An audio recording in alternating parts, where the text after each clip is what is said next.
Hello,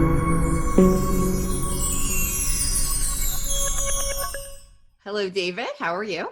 I'm well. Thanks for having me. Absolutely. I am so excited to have you. You are my first guest who is not either a friend or acquaintance. So you reached out to me, and I do have a lot of people who reach out to me, and it's a lot of the same. You know, you can only have so many growers, so many CBD companies. But when I looked up what you did, I was like, this is fascinating. I absolutely have to have this guy on. So you are an epigenetics expert, and you have developed a proprietary test for the endocannabinoid system. Can you just kind of put that into English for everyone? Yeah, sure. Well, I'm glad you resonate with what I'm doing. It is kind of hard right now to find someone who's doing different in the cannabis industry. And, there's a lot of the same information kind of being recycled. And, just to break down what I do, I work as a coach with people to help them understand their genetics, to help them understand how they're wired at these really deep levels so that they can match themselves up with the right nutrition, the right sleep habits, all of these things that, vary from differently from person to person. So over the past couple of years, I've been developing a test to look at how people respond to cannabis, ways to optimize and improve cannabis use, look at potential risk factors for certain people, and just be able to give people a little bit better answer than, hey, just try it and see what happens. Because I Yes. think that's kind of, the stock answer that most practitioners give, which is better than saying don't try it at all. Hmm. But there's another layer that I think we can get to when we're looking at some of the individual characteristics on the genetic level. Yeah. And so I've been testing this in my practice over the past year, and I'm just now beginning to release it, launch it to the public, and I'm training other practitioners on how to use it. Very cool. So my question was, so your background was in music production, and Mhm. then I read your story, which I'd love for you to share of how you got into this. But so something as specific as developing a proprietary test. So you've done something that hasn't been explored prior. You're the first person to do that, or? There's some other similar tests on the market, but the Hmm. way that we're presenting the information is different. Okay. And what makes us different actually is the transparency of it. Uh-huh. Like there's some other tests on the market that I think are making bigger claims than they really can in terms of like, this is going to tell you exactly what strain you should Yeah. use. We're not quite there yet. Yeah. And I think it's, ethical and important to say, hey, here's what the research actually says. This stuff is still useful. We're probably going to figure out how to do that eventually, but for now, Yeah. let's actually be real with what we know and what we don't. So, giving that to practitioners as a tool, and for people that are interested, I think it's clearer when we can be really specific um, about the nature of the information. Yeah. And you mentioned how I got into this, Yeah. and I'll tell your listeners this story. So, yeah, my background's in music. I've been a musician my whole life, and in some ways, it kind of prepared me to look at the body the way I do now. I mean, you write music, play music, you're constantly taking into account all these different parts that are meshing together, different instruments, different layers. And it's very similar to how the human body works. It's this complex thing, right? So in my 20s, I had some really weird health problems crop up.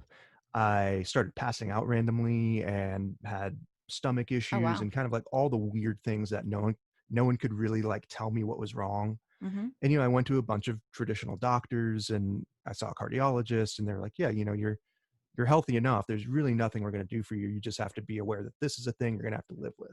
Yeah. And me being me, I did not take that as an answer Yeah. and started really diving into the world of biohacking and kind of individualized health, and Yeah.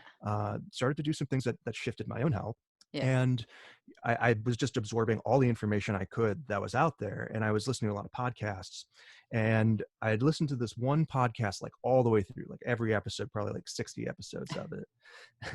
And I was taking a walk at work one day and I realized that the logo of this podcast was actually on the building next door.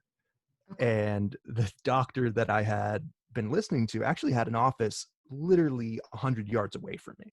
Wow. So I booked an appointment because I wanted to get some blood work done and just work with them. And it turns out that they were actually looking to hire someone to help them develop brainwave entrainment and meditation audio programs. Hmm. And I just had kind of the perfect skill set. So I started working with them. And shortly after, this doctor who's a world expert in genetics and epigenetics, started a training program for other coaches and doctors because he had a lot of people asking him, "Hey, how are you doing this with your clients?" And I was there at the right time for him to notice, like, hey, you've actually got some of these skills, these basic understandings, and would you be interested in beta testing this training program?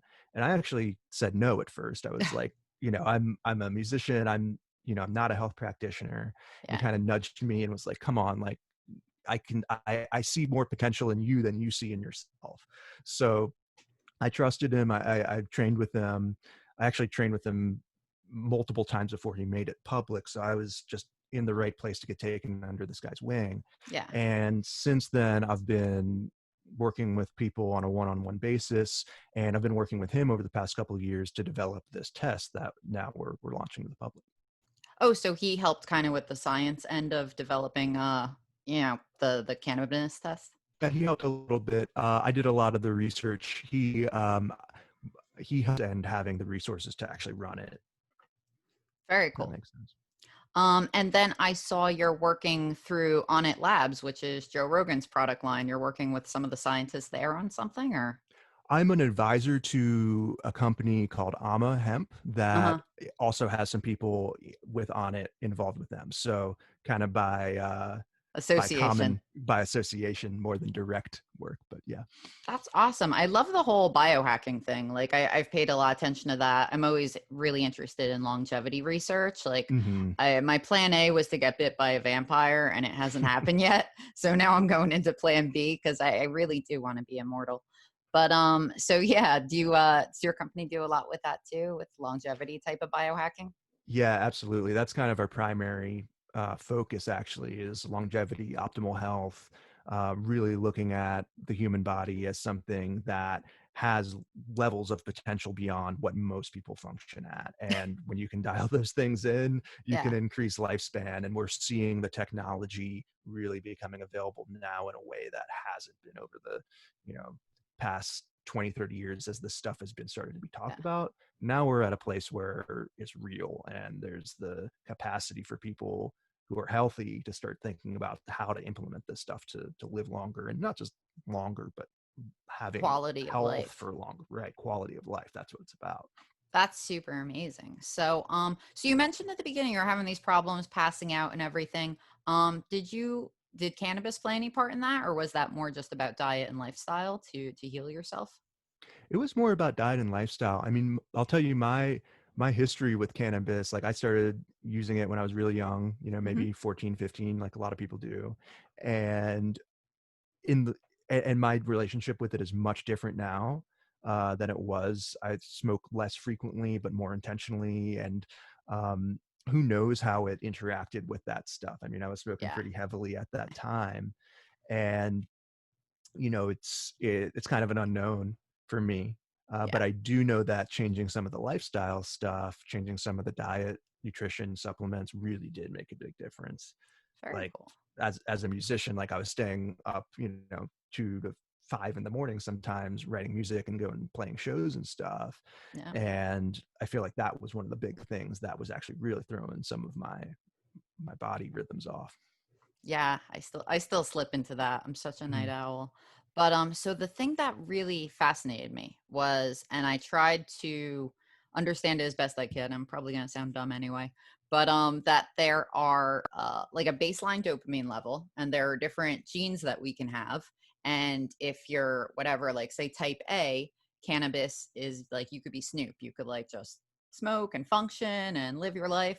And then if you're whatever type B is, then you become like Bill and Ted and you're just completely like, can't keep old reference, but whatever the modern, you can't keep thoughts in your head, that type of thing. So, and that's kind of something that we're hardwired the same way that, you have blue eyes or green eyes. Is that correct? Yeah, that's I love the Bill and Ted reference there. I think that's about right. No problem. So I don't want to be overly reductionistic and say it's just this one gene. There's a lot of other factors and probably a lot of genes we don't know about yet. But this one that you're talking about, COMT, is really important in cognitive function and being able to function well. And you know do the Snoop Dogg, I'm building an empire while Yeah. I'm smoking a blunt, all day, Mhm. kind of thing. And so yeah, like you mentioned, that this gene influences how we break down dopamine in the brain. And so if you have more of the enzyme that this gene makes, you tend to have lower dopamine levels, and vice versa. If you have less of this enzyme, tend to have higher dopamine levels.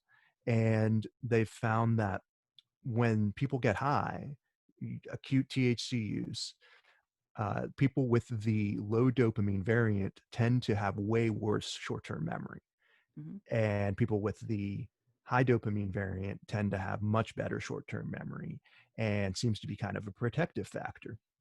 And so you can look at that as one of the central things that might create kind of the archetype, right? The Snoop Dogg versus the Bill and Ted archetype, Yeah. the I'm a functional cannabis user versus I'm just going to lay on the couch, which, like, I think a lot of us that are pro cannabis are fighting against, right? Yeah. Like, in terms of like normalizing, like, yeah, you can use cannabis and not be this the stereotypical stoner. Yeah. Uh, but some people are more capable of that than others. This And is this is why you will not see me high in public, uh because I am so the latter, and it's so like I everything I speak about, which is what you said, is destigmatizing, normalization, and I completely turn into like and people don't come up to me with like Cheech and Chong type of like, hey, legalize it. People come up to me with like, so I want to open a business and what's the legislation in my state, and I'm like, I can't form words right now. So yeah, so if I'm consuming cannabis, I want to be on my couch playing a video game, watching a comedy with maybe just like my boyfriend or my best friend. Like, it's for me something that's actually really almost antisocial. So it's interesting to know that that is, because I've always thought, I was like, this can't feel for me the way it feels for other people, because they're just too coherent. They speak too eloquently. They could still run their business. I was like, they can't feel how I feel, so they don't, basically. yeah, I think that that's totally spot on. And what's so interesting about that is, yeah, no two people experience it differently. And then you bring strain into the question. Yeah. Most people are going to say, well, you just need to find the right strain that will allow you to be that functional person. Hmm. But in your experience, have you been able to find strains that really have a radically different response to you, or like, is it pretty much across the board that like you want to be more on your own, and not answering business questions kind of no matter what you're smoking? Um, that is actually how I fell in love with edibles. So I mean, Hmm. that'll lead to something else, but strain does play somewhat of a, I mean, there's nothing where it's perfect. It's such a white girl thing, but Blue Dream was the one thing where I kind of found I could like consume it and like, wow, I'm not paranoid. I'm still able, like I was walking around by myself, not getting lost, like very coherent. Um but as a whole, it's somewhat strain sensitive, but more so I found with edibles, and that's because it turns into 11 hydroxy THC. It's a different type of metabolite or THC than normal when you Hmm. smoke cannabis. That was actually something I was able to tolerate better, which is probably why I started an edibles company. Hmm. Do you find any validity of that? But also something you were saying about strain too is strains are not consistent. So what is Blue Hmm. Dream on the East Coast will not be the same on the West Coast, will not be the same in Colorado. So I actually know someone who's trying to make a international database, almost like they have for pharmaceuticals. So you have an international drug code, and to normalize or standardize strains to that degree. But until they are, strain recommendations as a whole are kind of iffy, just as a whole. Yeah, I totally agree. I mean, Yeah. at this point, I talk about terpenes and cannabinoids rather than strains, Yeah. and if we Yeah. can get to that level, I think it helps everyone. Yeah. And I think what you're saying makes a lot of sense, where it's like, maybe there's a few things that are going to take you in a different place, and the different routes of administration are important too. Hmm. But, that same kind of pre-existing genetic tendency is going to be there Yeah. most of the time. So it's like, with the way I'm kind of thinking about it now, which is way different than I used to think about it. I mean, I used to Yeah. be the bro, you just haven't found the right strain. Like, Yeah. you just need to find the right strain kind of guy, Yeah. you know. Um, I think that there's sort of this hierarchy, where it's like genetics, what's going on in your body, and then strain. Yeah. and then set route of administration. And so there's all these different pieces. Yeah. And if you're missing one of those pieces, you're kind of missing the whole picture. Yeah. So I see my role right now as the guy who's standing there saying the thing that no one really wants to hear, which is it's not all about strain, right? It's like there's more complexity to it than we want to think about, which, like, you know, in the context of cannabis legalization, like it's kind of another step, right? Like we're Yeah. just still trying to convince people this is, you know, not going to kill you and it's should Sure. be legal and all that. But I think as conscientious advocates and practitioners and users, it really helps to understand these complexities and idiosyncrasies, because it just gives us more power to make good choices about, you know, what we're using, who's using what, and how to do it. Yeah.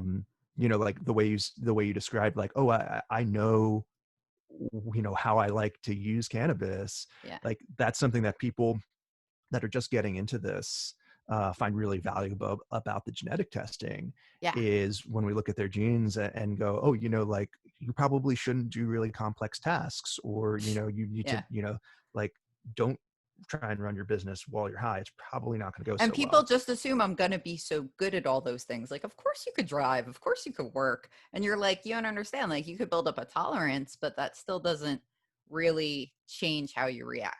It could, I Yeah. think it could dull. I mean, you could tell me more how tolerance plays into that. But I feel like it's almost kind of like for me, like going to the gym. Like, it's not like it's just a pleasant trip the whole way. It's like there's hard parts and then it gets easier.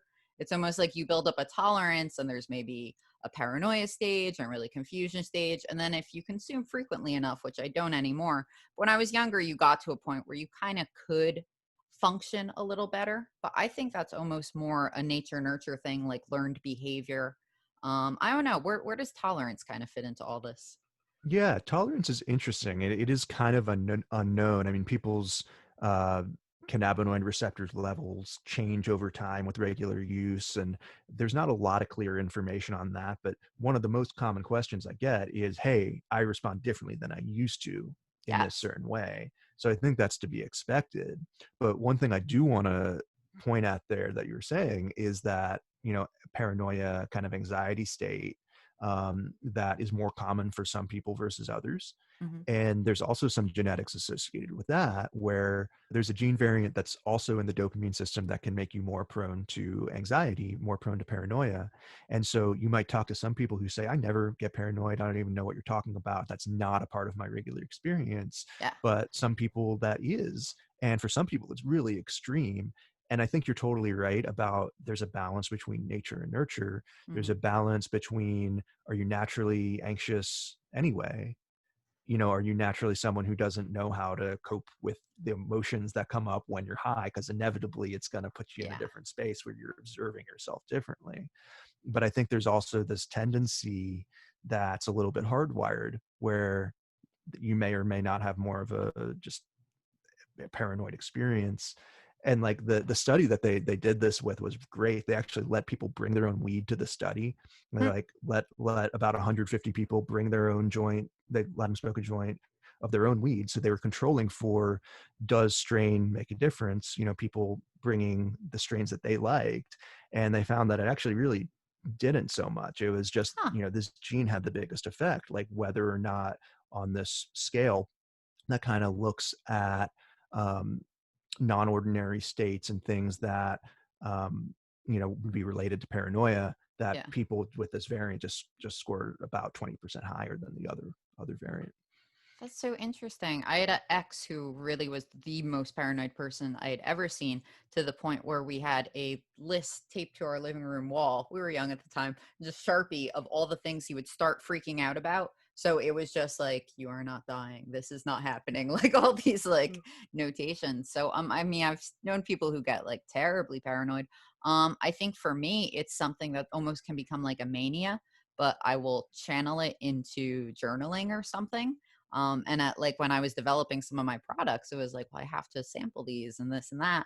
So I I would almost know how strong something was by like what level of mania was achieved.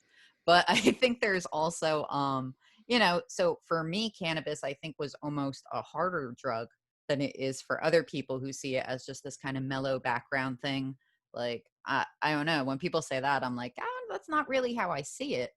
But yeah. So do those people ever? Is there an amount they can smoke to feel the way the other people may feel off one or two hits? So I think the dosage really does matter. Hmm. And for someone who might have a greater tendency towards paranoid anxiety, probably going with the lower dose makes more sense.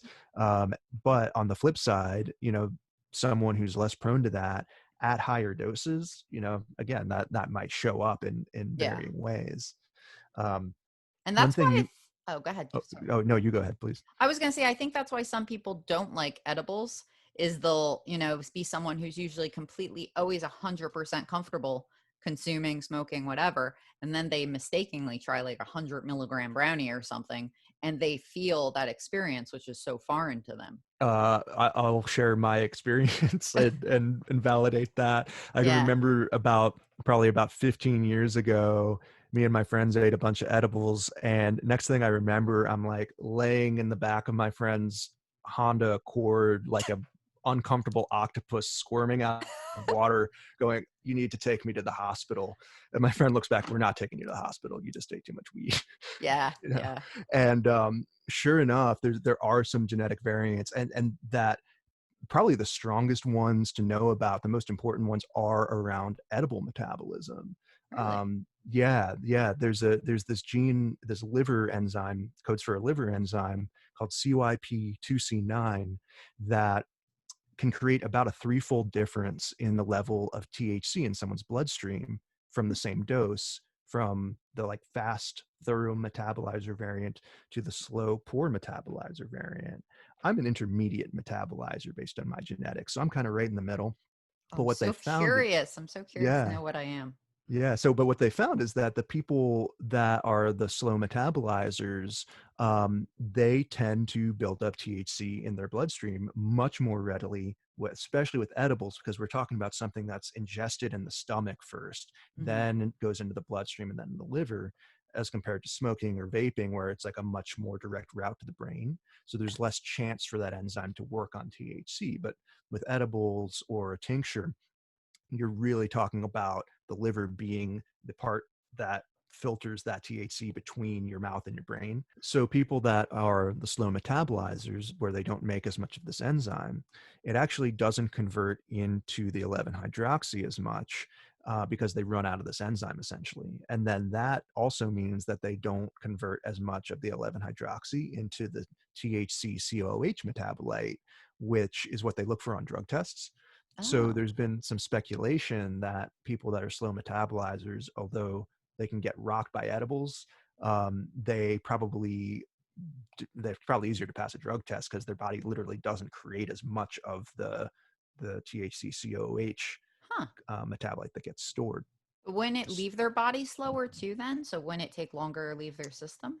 Good question. So it's actually a different system in the body Okay. that gets rid of that final metabolite. And those are also, they're called glucuronidation genes. And those are also something I can look at as well with the genetics. So like if you had someone like me who's like, because I think about this sometimes too, like if I was ever a patient for something that was chronic, like say pain or anxiety, where I know people who consume morning, noon, and night, and you say like this is not something I function well on, this is like, not something I feel like is there a way to say we can make this medicine work for you, or is this just maybe not the substance to treat your ailment then?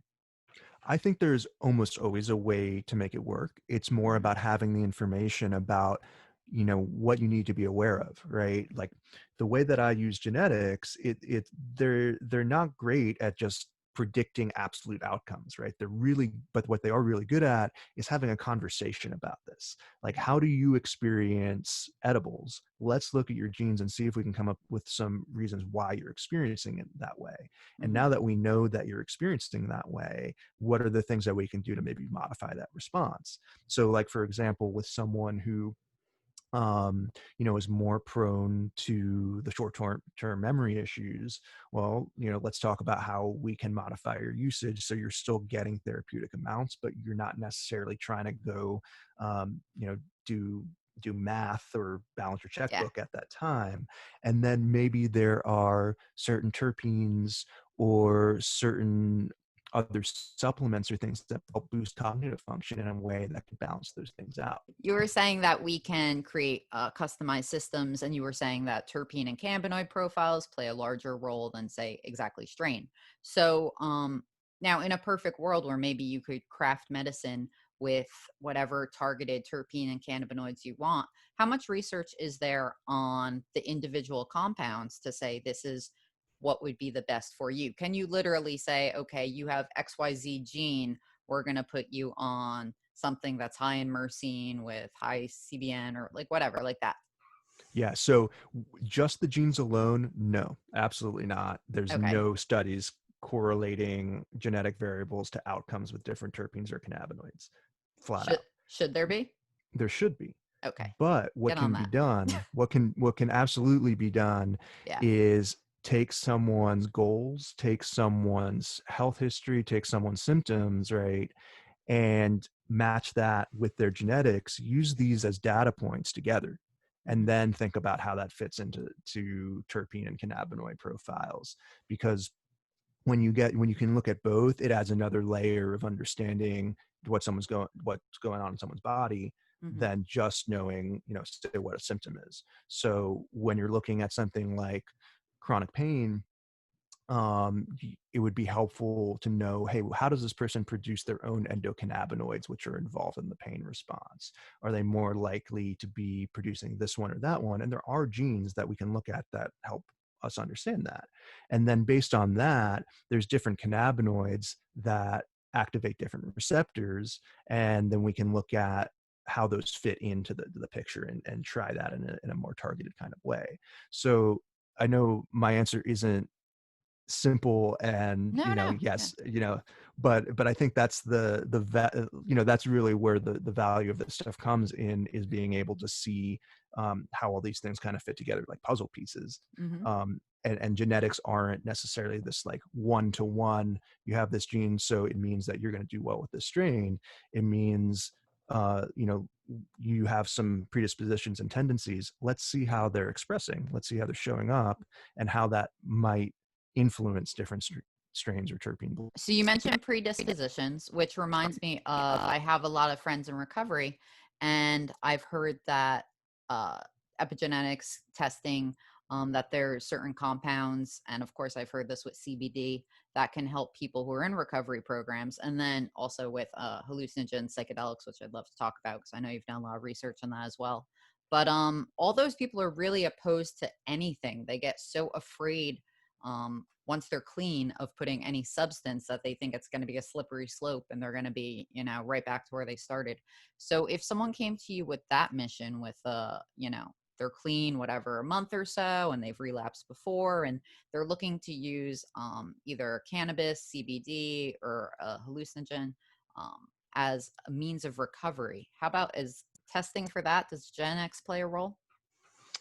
So it does, but I wouldn't necessarily. I would definitely look at the genes related to cannabis, THC withdrawal and craving. There's some good studies Hmm. on that, and see how that impacts things. I mean, someone with active addiction, there's lots of different neural pathways that reinforce those addictive tendencies, right? Yeah. And there are certain genetic predispositions that create, say, lower dopamine sensitivity, which leads to trying to get the pleasure reward response over and over again, and that creates that pattern.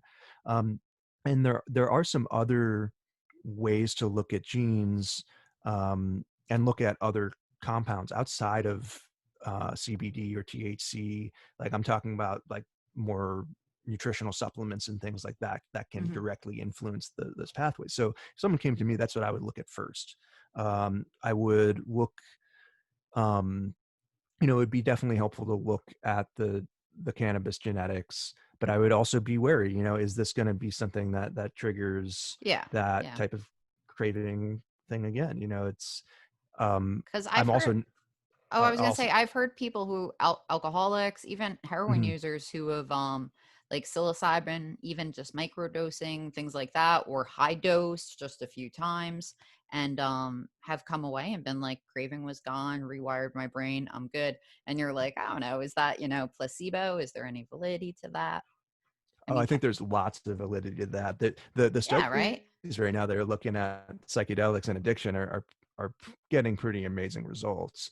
Um, I think it's a question of what's actually happening. Is Mhm. this something that's purely a neurological reset, or is this allowing someone to process, say, difficult emotions, or that is leading to the dissipation of need for addiction, right? Need Mhm. for replacing that with a substance. And I'm talking about these things as two separate things, like they're not totally interrelated. I mean, Yeah. they are, uh, but I think that's also the power of those substances is being able to use them in a way where you're consciously moving through your own psyche and a different material where that's outside the realm of normal space, right?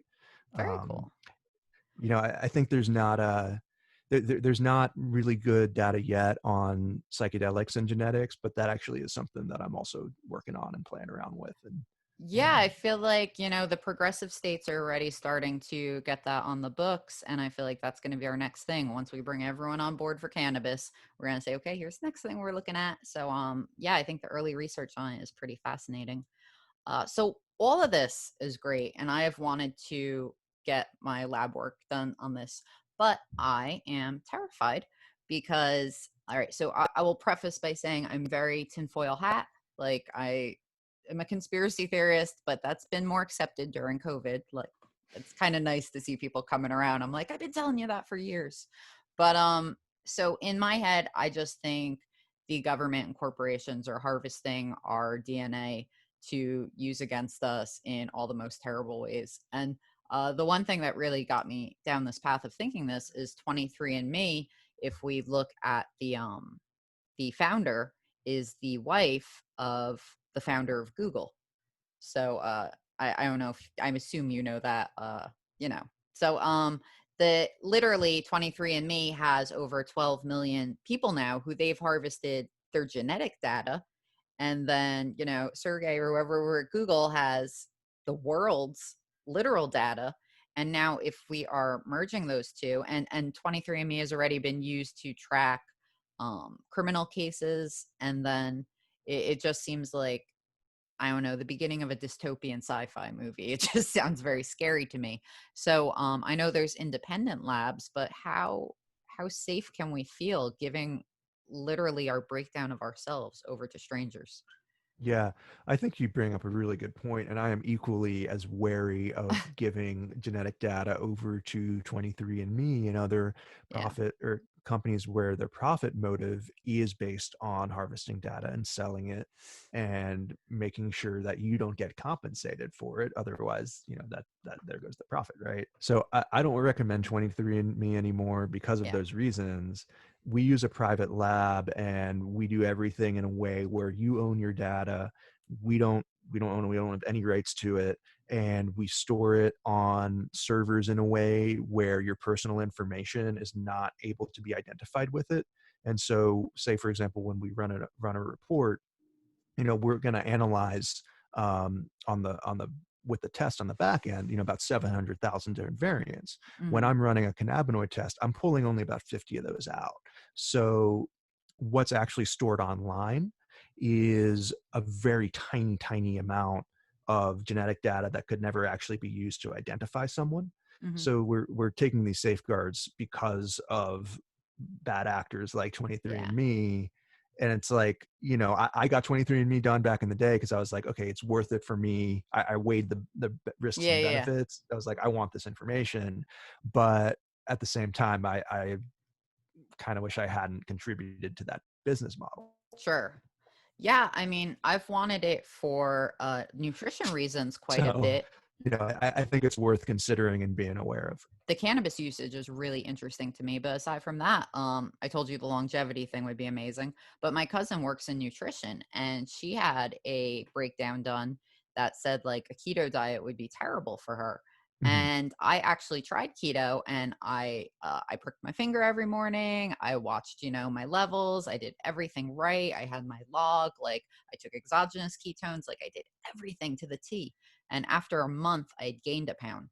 So I was like, all right, you know what? And you hear these stories of people who drop weight like that. So I was like, I would love to have it done for the nutritional side, for the cannabis side, for all these different things. But is there a way where it could be just completely anonymous, where I just went in somewhere and I'm like, Jane Doe, here you go. Do the full Oh panel, yeah, do everything. you can make a fake email and not have your real name tied to anything in our system, if that's Oh, what you want to do. So very cool. But I've also heard that if enough of your relatives do it, they can create a tree back to you anyway. I suppose if you're looking at the 23andMe database, maybe Yeah. the way that our lab works is, and I'll tell you, like when we run the data, the lab itself never actually has access to your name, to anything like that. Uh, we kind of match that up on the back end just when we send you the information. Okay. So they would have to somehow get your file. It would be like, my sense is like the government has so many other ways of tracking us, like Yeah. in order to go after private data banks of stuff that is like securely stored. I feel like that it's pretty low risk with the type of safeguards we have in place. One thing that I think is curious is the interaction between cannabis and alcohol. Because I have found that if actually I'm mixing those two, then it absolutely counters a lot of the other things. The paranoia, the confusion, it kind of just creates a nicer baseline. Or then I know people who are like, if I have one drink when I smoke, I puke.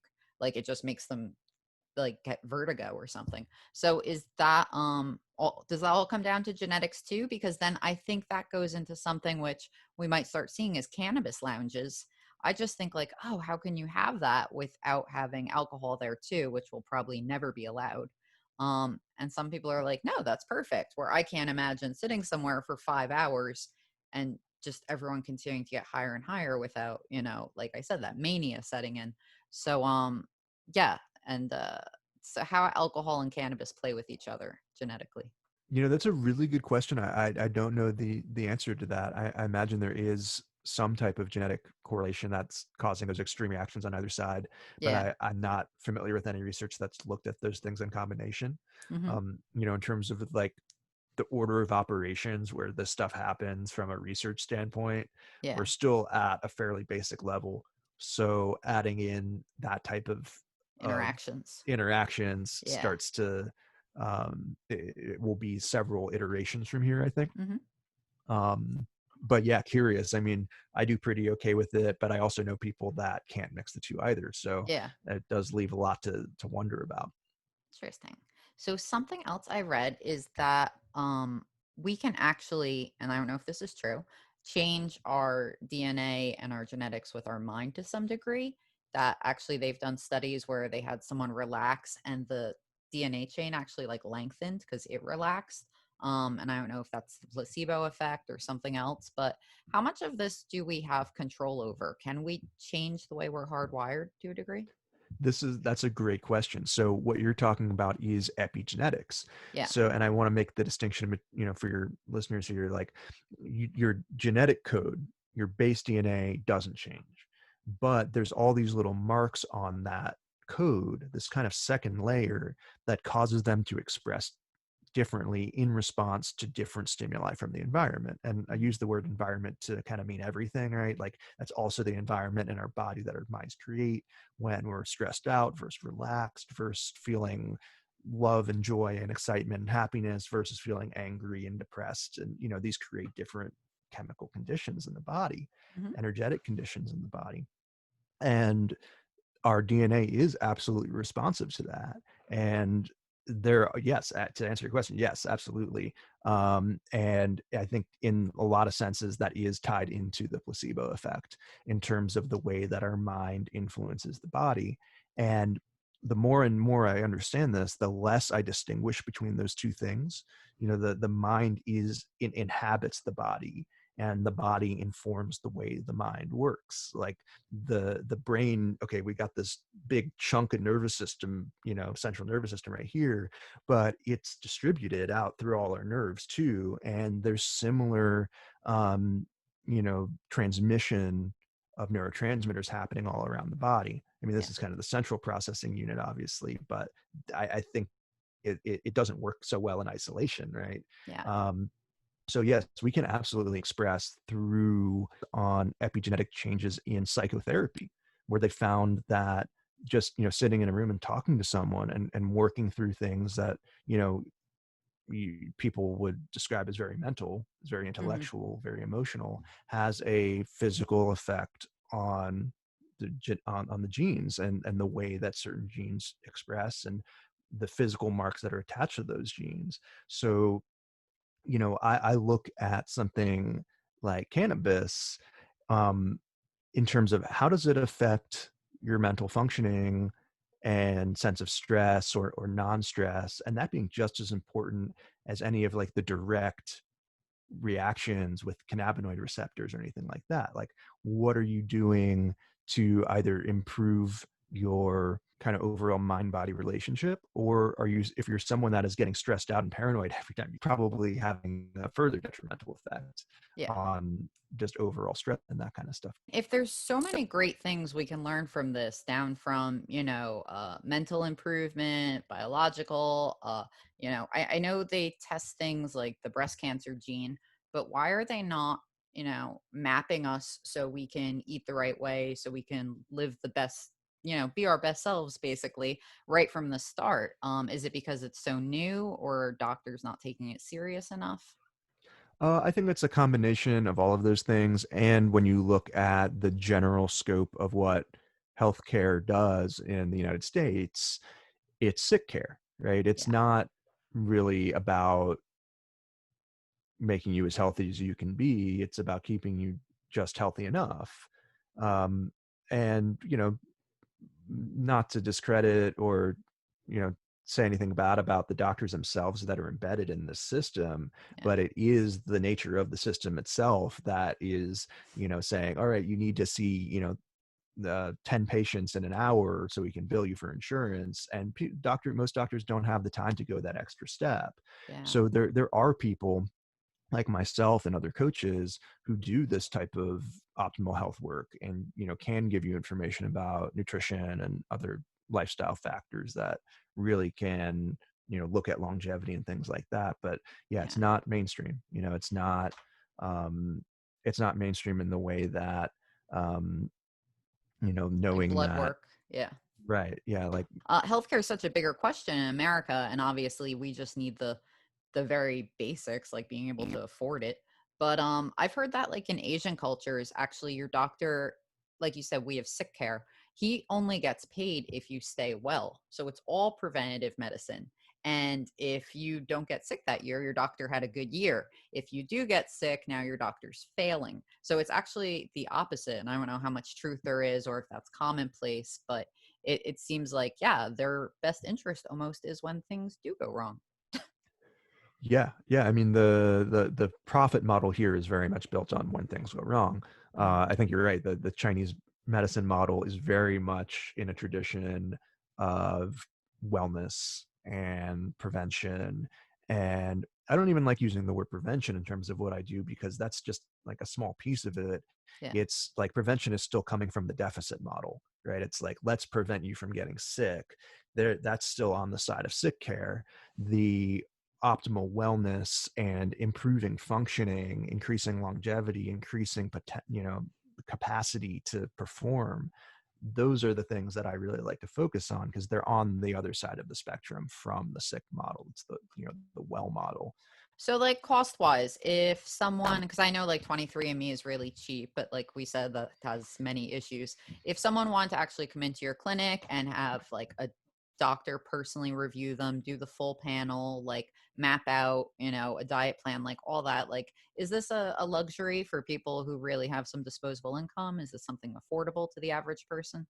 hmm Well, just to clear up a couple things, like there are doctors that do this work. I'm not a doctor, so I'm No, I really know. only working in the wellness model. Yeah. Um, and in terms of pricing, it depends. I have a pretty wide range of options for people.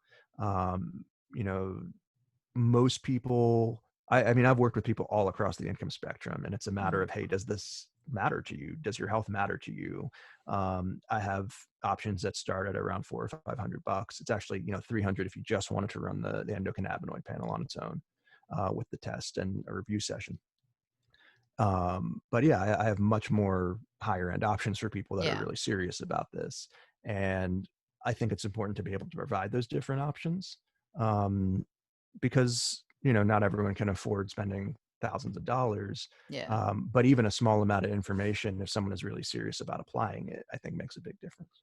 So I was thinking on dispensary level, if this was something that someone could say is mandatory, like we require all our patients to have this panel done so we know how to best advise you. If someone really wanted to be serious about taking a medical approach. But if it's $300, that's kind of a high bar to make something like mandatory. But I mean, it is a nice maybe upgrade service to offer for people who, maybe epileptic, something where you really have to try to target it to get the right medicine, then I could see that value being a no-brainer. Yeah, I agree. I think that, for certain people, it really makes a lot of sense. And for others, not so much. Some people can certainly just experiment and figure this stuff out on their own. But for Yeah, anyone that is, interested in understanding their body better for whatever reason, it's a great tool. very cool. If other people want to do what you do, how can get into that? Yeah, so I am uh, running a practitioner training in August, and this is going to be the first launch of this practitioner training. If you're listening to this and you're a coach or a doctor or therapist or nurse or other type of practitioner that's working with people who are using cannabinoids, and you're thinking, this would be really interesting to know for them. I'd like to have some real training on how to use this well. I am running this practitioner training in August. And if you go to cannadna.education, you can sign up for the email list and get some information when the course launches. I'll be running a free training to give you a little bit of a deeper picture into what the course is about and more information on everything we talked about. And if you're thinking, yeah, I have clients that are using cannabinoids and they're asking me how I should be using them, and I'd like to give them better, more precise answers, and I'd like to have a skill that makes me a unique as a practitioner, this is going to be the training for you. So yeah, canadna.education. And anyone that's listening that is just interested in getting this test done, can also either go to cannadna.education or go to my website, david-krantz.com, and send me a message. We can set up a time to talk and do the panel. And I also have a bunch of articles and things on my site that you can read for free that cover individual genes and how they impact response to cannabis. That's really cool. I think that's a great thing for not just dispensaries, but caretakers. Yeah, anyone who is working hands-on with cannabis patients to know. And Mm-hmm. that's dot the word education, right? Not dot edu. Dot education The word full word. education. Mhm. Very cool. And how about on social if people want to connect with you there? Socials, I'm at Whole Systems Health on Instagram and David Krantz, Epigenetic Coach on Facebook. All right. Awesome. David, this was amazing. This was like such a wealth of information. I almost want to like digest. And I'm sure after I hang up, I'm gonna think of like 15 more things I should have asked you. But yeah, this was thank you for doing this work. It's great when people really start reaching into new areas of cannabis advancement, and these are the things that make people view it as medicine and yeah, keep changing the world. So it's awesome. Yeah, well, I appreciate the time and space to talk about it.